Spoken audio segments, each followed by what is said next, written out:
Welcome to the Write Better Fiction podcast, the show that helps you, well, write better fiction. I'm Shane Miller, urban fantasy author, writing coach, and story geek, and each week I'll be talking to industry experts about the writing craft, publishing, and the business of being an author. Enjoy the show. Hello, fictioneers, and welcome to episode 20 of the Write Better Fiction podcast. Episode 20. How are we on episode 20 already? It's crazy. Today, I'm joined by Graham Bartlett, who is a crime author and police procedural advisor to Peter James. I'm chatting to Graham all about how to research crime fiction, so stay tuned for that. I'm not going to read out answers to last week's question of the week on this episode because I'm about to go on holiday to Bruges for a few days and I need to pack, if I'm being completely honest, because I'm so behind. So I will read out last week's answers on next week's show. And this week's question is, what is your favorite thing about researching for a book? If you want early access to episodes and exclusive access to the Fictioneer community on Discord, where you can participate in things like Question of the Week and weekly accountability, you can support the show on Patreon for as little as $5 a month. Head on over to patreon.com/writebetterfiction. And when I reach 50 patrons, I'm going to start recording a patron-exclusive monthly Q&A to answer all your writerly questions. That's about it from me, so let's get into the interview with Graham. Hello, and welcome to the Write Better Fiction podcast. Today, I'm joined by Graham Bartlett. Graham is a best-selling author and crime and police procedural advisor to fiction and TV writers. He was a police officer for 30 years and mainly policed in the city of Brighton and Hove, rising to become a chief superintendent and its police commander. Graham started writing when he left the police in 2013 and almost by accident became a police procedural and crime advisor, helping scores of authors and TV writers. Hi, Graham. Welcome to the show. Thank you very much, Shane. Thanks for inviting me. Looking forward to this. You are so welcome. Me too. So can we kick off then by you telling us a bit about you, your journey into writing and advising authors on police procedure as well? Of course. I mean, your intro is absolutely correct, is that I seem to have stumbled my way into both lives. So, yeah, I mean, I was in the police for 30 years, didn't really know what I was going to do, and I didn't really think about really what to do when I retired. And then a chap that some of the listeners might know, Peter James, who I'd known because Peter writes his crime novels based in Brighton, and he used to come in and see us in the police and try and get a feel of what policing was like. He'd seen a couple of blogs that I'd written, and I knew him anyway. And he came up with this, this amazing offer of me writing a non-fiction with him. So I kind of checked to make sure that there was nobody else in the room that he might have been talking to.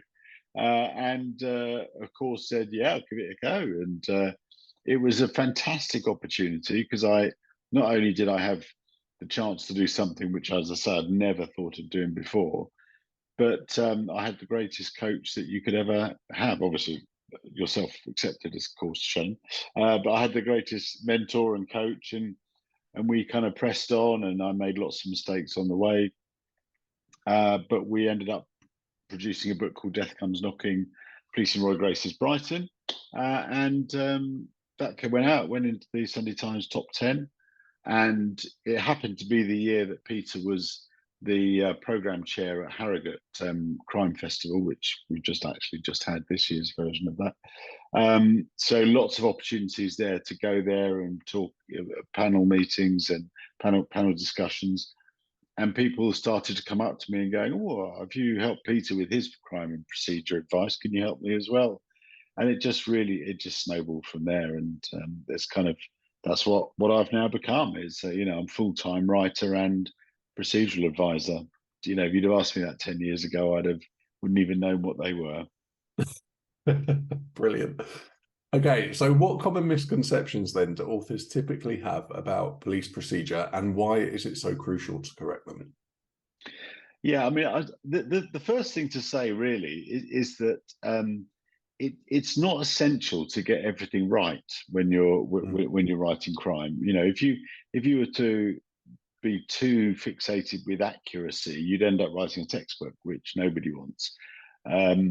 but it is important for things to be authentic and plausible, and the reader to being able to buy into it. And there are some common mistakes that people make, and it's probably the similar sort of mistakes if I was writing a story about working in government or working in a hospital or something like that. I've never lived the world, so why would I know? So typical things are, writers generally have their officers at too high a rank for what they're doing. Um, there's an assumption that detective inspectors go out and kick doors down and arrest people and interview them, and actually it's the constables that do that. It's two ranks below. That's a common misconception. Over optimistic with police systems and their ability to find people. There's a conception. I think this has come from telly, really, that researchers can just go on their laptops and they'll find everything out, from your criminal convictions to your Tesco club card points. And it just doesn't happen like that. Were it to be true. So that's a common error that people make. Forensics, the time scale it takes to get forensics back is another one. It takes at least 48 hours to get a DNA result back. Yet you get people writing DNA hits coming in on the afternoon that the murder's been discovered. So they're just examples, really, and they're not. I don't say that to kind of shame anybody. I just say it because they're things that a knowledgeable reader will pick up on, and they're quick fixes too.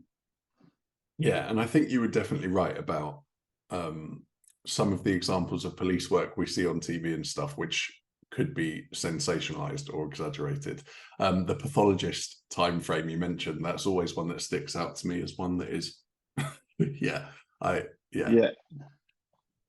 It is, and it's I think because of telly, and I think TV has missed a trick in not speaking to people that actually know the world, because there's a fear, I think, particularly with TV, and I've done some work with TV companies, but there's a fear that if you speak to an expert, they're going to rip the drama out of what you're doing, and it's actually if you get the right expert, that they should absolutely understand that the drama is the central point. I mean, I know I was giving a talk to the Fictionary group a few weeks ago, and saying this, that it's the drama that's important, and all the procedure and the creation of an authentic world is just the scaffolding that allows that drama to stand and move forward.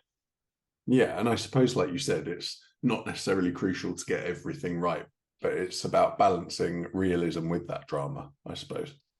Yeah, no, absolutely. And if there is something that the writer or the author or the writer of this TV wants to have in place, and it's a kind of red line, then the right advisor would be able to create the foundations for that earlier on in the book or the script, so that you when you get to that point. And I remember a particular point on a drama I worked on called We Hunt Together. There was a particular issue that they were absolutely adamant they wanted in, and there was a huge amount of work that we had to do beforehand to make that credible, and we did, and it was great. I had great writers, directors, and producers that allowed me to advise them on that, and it worked really well. And when it was shown, it's on BBC at the moment. We Hunt Together. It really kind of it was quite a dramatic point. But had they just gone with what they had, then I think knowledgeable viewers would have gone, yeah, I don't think so. I don't think that would have happened. But it was me in this case. I'm not saying that any person in the world that can do this.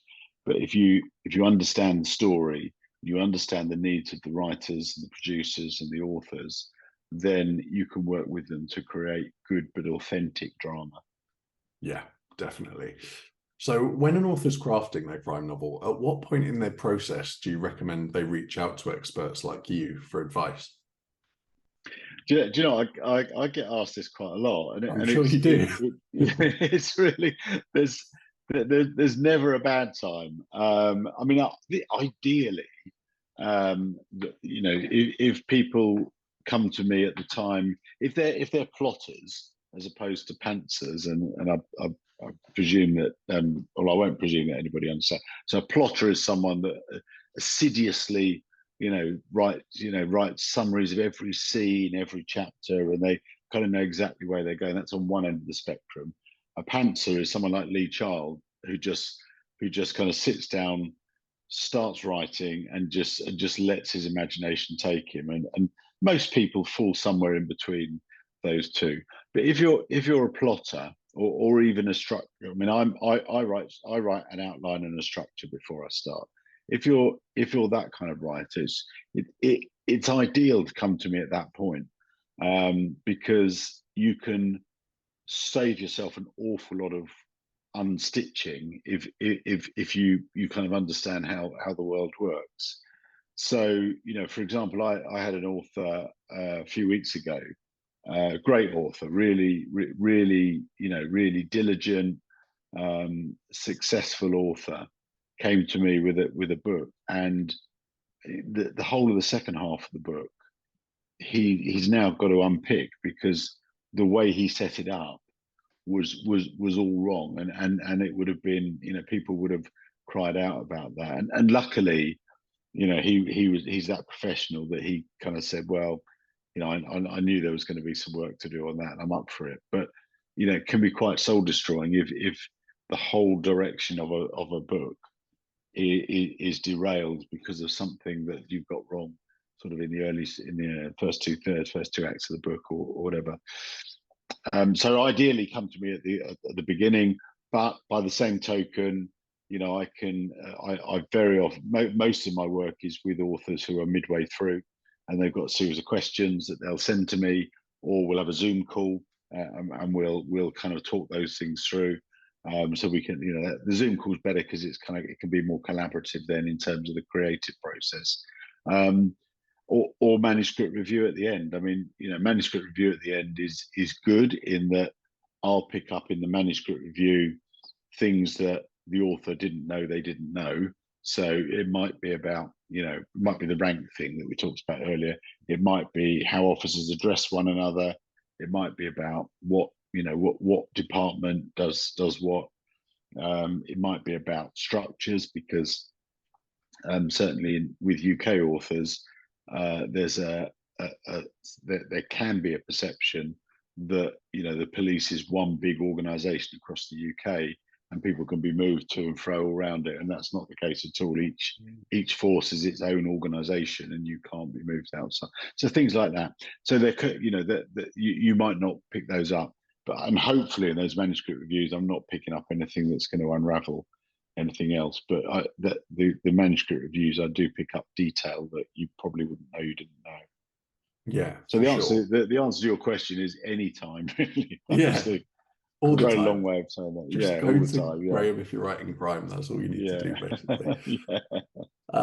Okay, so we've spoken about kind of the intersection between accuracy and drama, and using that for dramatic effect. But where accuracy is important, why is it critical to make sure? I'm sure there are some things that have to be accurate. Like, we can't just take complete artistic license with this stuff.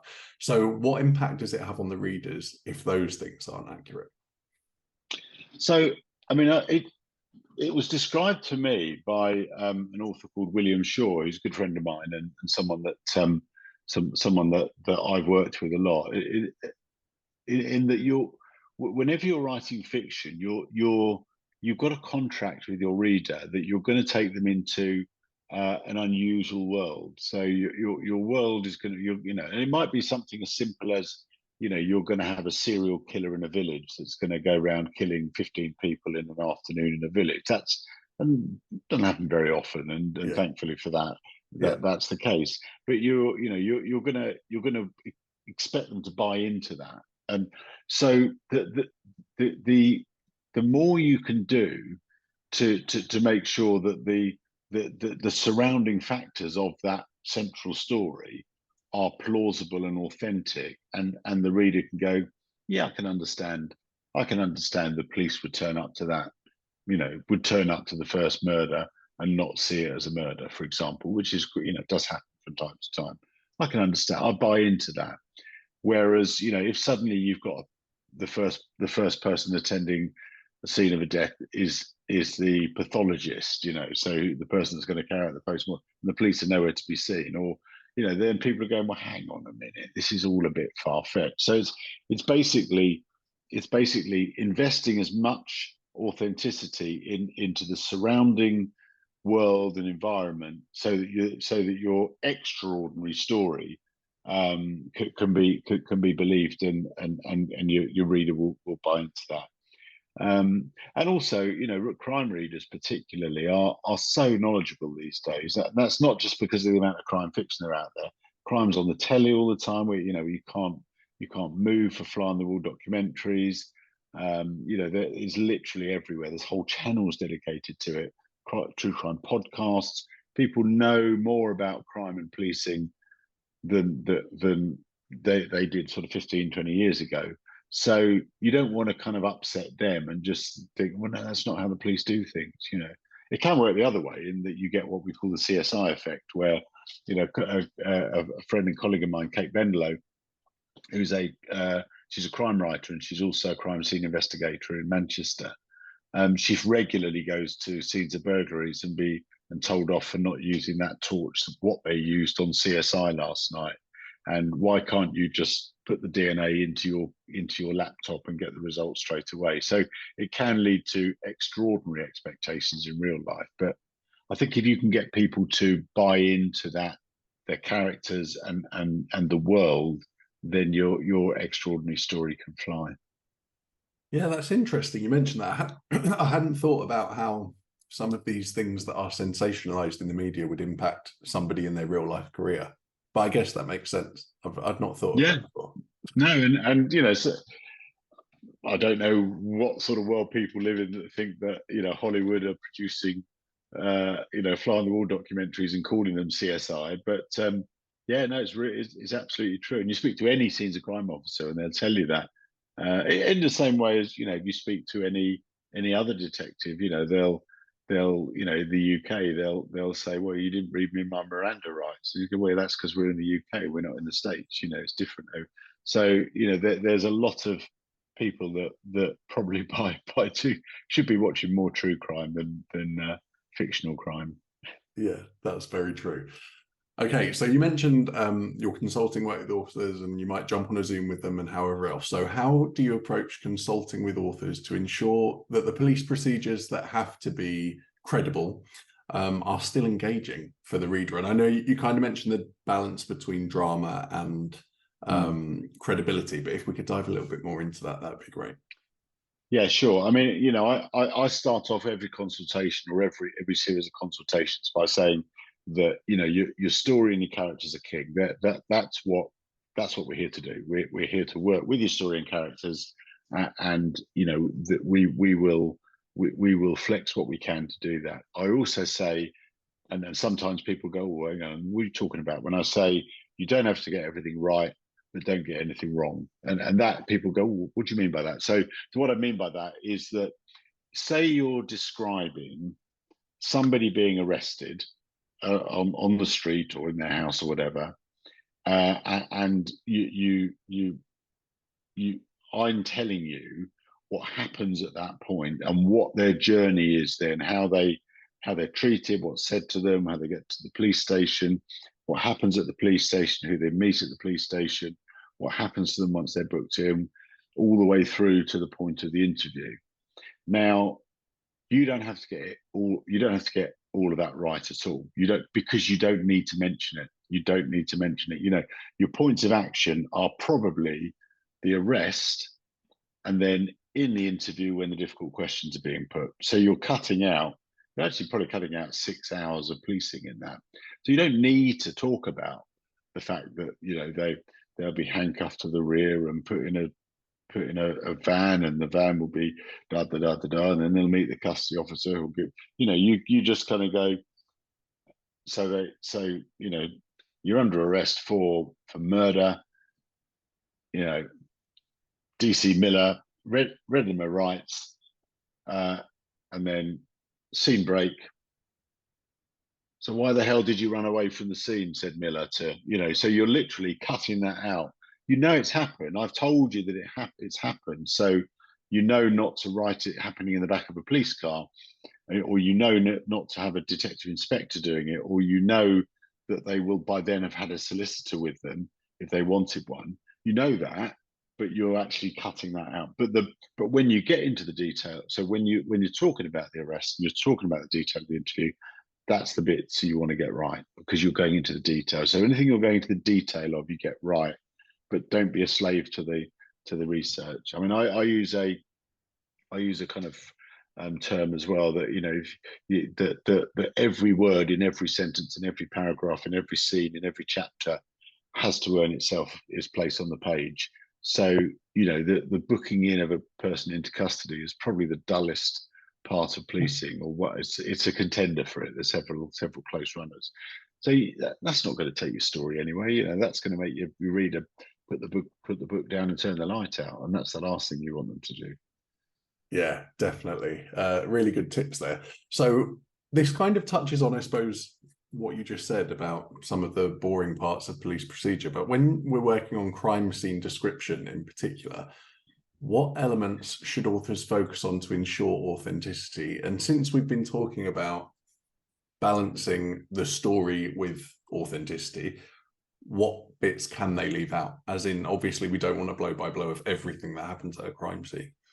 Mm. So, I mean, you rarely want anything in. Well, you do want something at the crime scene, obviously, because you've got to be able to describe it.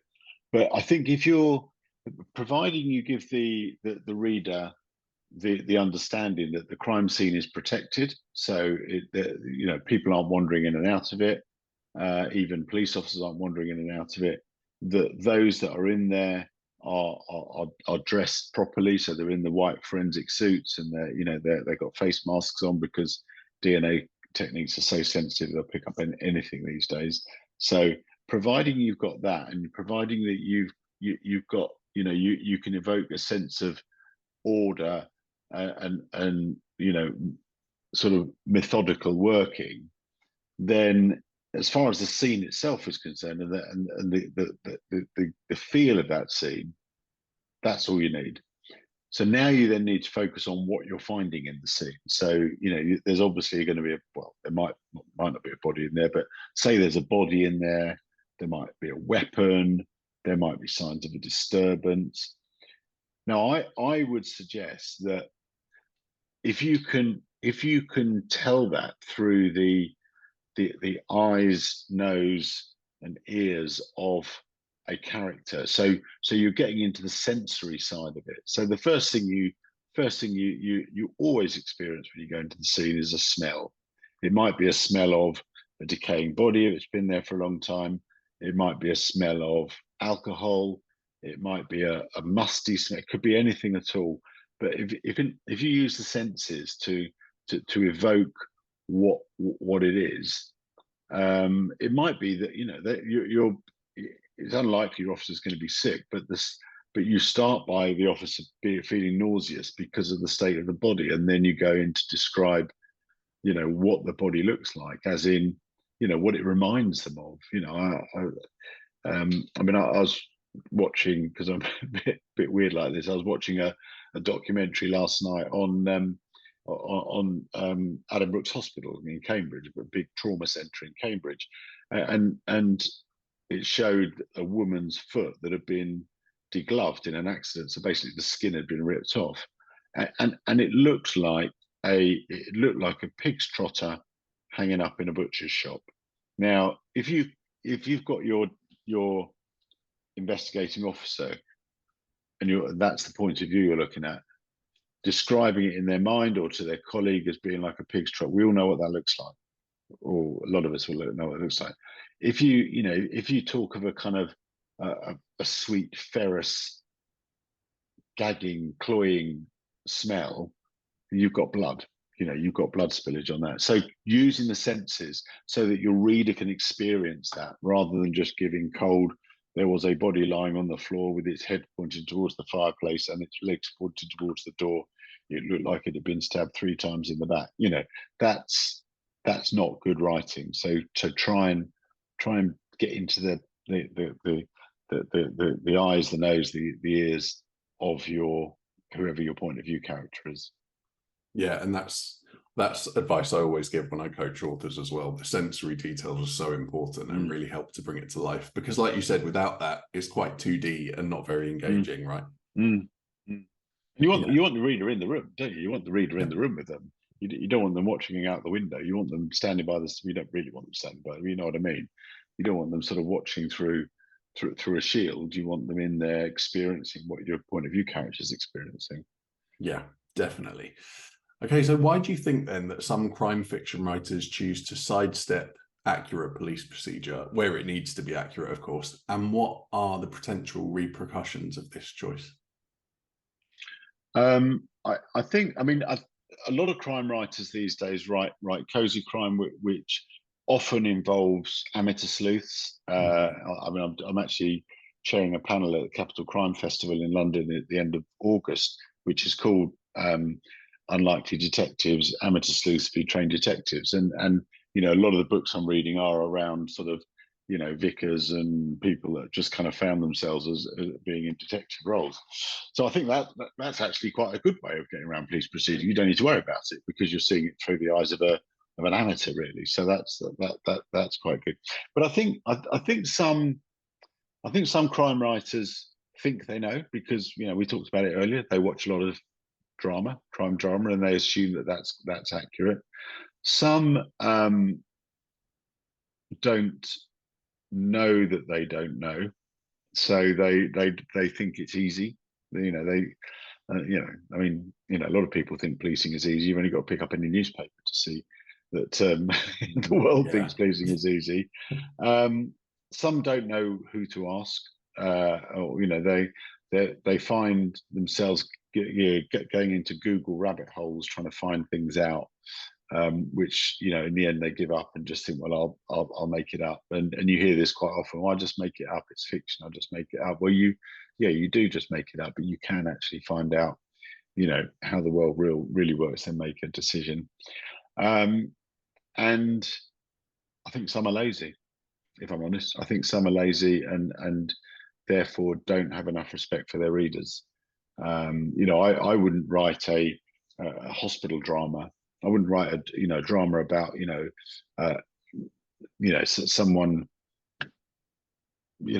killing people on a intensive care ward without speaking to somebody that worked in an intensive care ward to know what an intensive care ward looks and feels like, because I've got that I've got respect for my readers that I want them to come into the world with me. And if we've got an intensive care ward where where you've got kind of people wandering in and out, no infection control, no machines, it's just like it's a normal ward with a couple of extra packets of paracetamol, then my readers are going to go, well, that's just nonsense. So I don't know why it's different with policing. Yeah, and I guess you're right. That applies to many different industries. I suppose whatever, if we set our novels in a professional setting like that, we should be doing some kind of research to make sure that it's at least passably authentic if we respect our readers. Yeah, I think I'd agree with that. I think the reader experience has got to be the most important thing, because if we hope that everyone loves our books and tells everyone about it, but you can bet if they don't love your book, they're going to tell everyone that as well. So that reader experience is very important. Yeah, definitely. Okay, we haven't touched on this much, but you are a crime writer as well. So how has your career as a police officer influenced your own perspective on the portrayal of police work in your fiction? So I write I've written 2 non-fiction books, but I write the Joe Howe series, which is based in Brighton. And Joe Howe is the chief superintendent of Brighton Police. So people are now probably going, well, you said all the characters are too high a rank, and there's one of the highest ranks. So, but I can explain. So Joe Howe is the chief superintendent of Brighton Police, and she is when she got the role, she was reluctant in there, but she finds herself battered with all sorts of political and social catastrophes that are affecting the way that her officers are I'll run it. So the first book, Bad for Good, is about what happens. So what happens when police cuts become so bad that vigilantism takes over as the crime control method of choice. So she's trying to ward off the vigilantes that are killing people right, left, and centre. There's a murder of an ex-senior police officer's son, which is central to all of this, and she has to find out who's behind this so that she can bring them down. The second one is about what happens when a neo-Nazi council take over a city and use human trafficking, euthanasia, and slavery to fund a forthcoming terrorist atrocity. So there she's got very powerful people with very, very sick agendas trying to basically implode the city. And the third, that's Force of Hate. And the third one, which is City on Fire, is what happens when big pharmaceutical companies basically start destroying officers and destroying police so as to sustain a drugs market in which they're commercially invested. So all of those things, to a much lesser degree, are things that I used to have to battle with when I was doing Joe's role as the chief superintendent in Brighton Police. Now, so that, in answer to your question, that that her role in that world is heavily influenced by my professional experience. And when I first started writing Bad for Good, I probably poured too much of the real experience into that, and it became exactly what I tell other people not to do. It became more of a how to do rather than this is exciting. But luckily I had great editors and agents, and after many restarts, it became a much different book. But so my experience is definitely underpins the subject matters that I deal with and the way that they're dealt with. But I'm also very, very aware that I am, but by comparison with a lot of writers, a fairly novice author. So my effort is going into making the writing exciting and building the characters and the worlds well. And I'm blessed with being allowed, I can allow the procedure to look after itself, providing I don't overdo it. But it's a different perspective, you'd say. So most crime procedurals are whodunits, or they're kind of about sort of day-to-day crime. This is about big impact and organizational citywide disruption and criminal enterprises, and how one person is trying to be the barrier to prevent basically Armageddon. Well, you just sold another book, because I'm going to go and buy all your books now. So that's fantastic. That's very kind of you, thank you. Yeah, definitely. Sounds awesome. So this is the Write Better Fiction podcast, and this is my favorite question, so much so that I ask all my guests. So, Graham Bartlett, why do you write fiction? It would be a very, very cheap answer to say because I love it.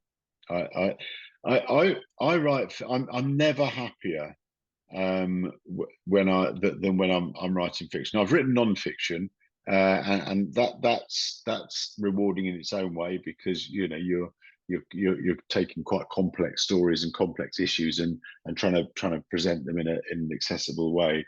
But I just love setting myself problems and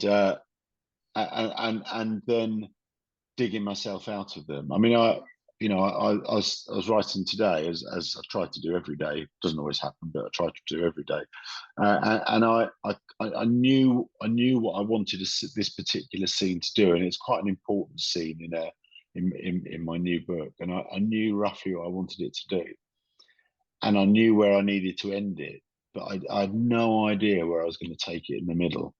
And just that kind of sitting down, bit of music on in the background, no distractions, just immersing myself in this story. And then I do feel, I don't know if you're the same, but when I think I'm onto something, I get this buzz of excitement. Just think, oh God, yeah, and then I can do this, and then I can do that, and that's what drives me on to write fiction.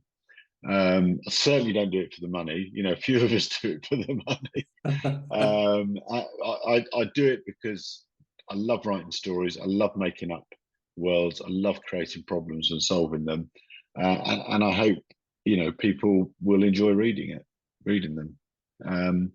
But the right better fiction bit, the better bit in the name of the podcast is the challenge. I would never read any of my published books because I'd want to change them. I'd think, oh, I'd know a better word there. Oh, why have I used an adverb when I could have used this verb, which is more descriptive? All of that kind of stuff. In fact, sometimes I have to read because I do library readings or readings at events and things like that. And I cringe sometimes when I'm reading it and think, how did that get through? Smiling as I go. Yeah, so, definitely. Yeah. Are you the same? Are you like that? Yeah, but on both counts. So when I think I'm onto something good, I do get the buzz of excitement. And then, yes, if I'm actually reading my first series back at the moment because it's been so long since I revisited it and I want to write another book. And it is, like you said, at some points I'm cringing thinking, I could have changed that. Yeah. It's weird, isn't it? Because you know that when you deliver that to your publisher, or if you self-publish, when you click publish, you know that at that moment that is the very best book that you can possibly write. Yeah. And then with the passage of time comes wisdom, and you just it is weird. I don't know why we're all like that. Yeah, who knows? That is a very good question. I think if you could answer that, you'd be very rich, to be honest. Yeah, I was, Mark Billingham is doing his own audio narrations now. Oh right, he says it. Yeah, no, he says it's killing him because he's just, like the producers say, well, no, you've got to read it as it is. And he's, well, I don't want to. I want to read it the way I would write it now. Yeah. Oh, that's brilliant. Okay, great. So if you could tell everyone a bit more about where they can find you and everything you do. Oh, well, that's that. So in terms of my advising, and I work with authors at all different levels, whether that's, people that have never written a word in their life, right the way through to international bestsellers. You can find me on www.policeadvisor, and that's advisor spelled SOR at the end, .co.uk. And my books are, they're all on Amazon. They're called, so it's Death Comes Knocking, Police and Roy Grace's Bright, and Babes in the Wood are my two non-fictions. Bad for Good and Force of Hate are my two published fictions, with City on Fire coming in March. They're on all good websites, the Amazon one, and bookshop.org, which is one that supports independent books, and all of the others. And they're also in Waterstones and occasionally in Smiths. But they're all out there. Please buy them because when I wrote them, I loved them.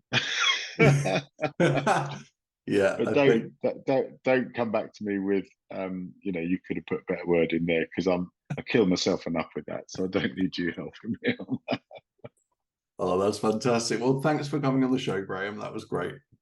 Thanks ever so much. Nice to be here, Shane. Thank you. I hope you enjoyed the interview with Graham and picked up a ton of actionable tips on how to research crime fiction. Join me next week when I'll be chatting to my good friend and world-building expert, Angeline Trevina, all about building fictional worlds. Have a great writing week. Thanks for listening to the Write Better Fiction podcast. Remember to hit subscribe on your favourite podcatcher and leave a review, and we'll chat again next time.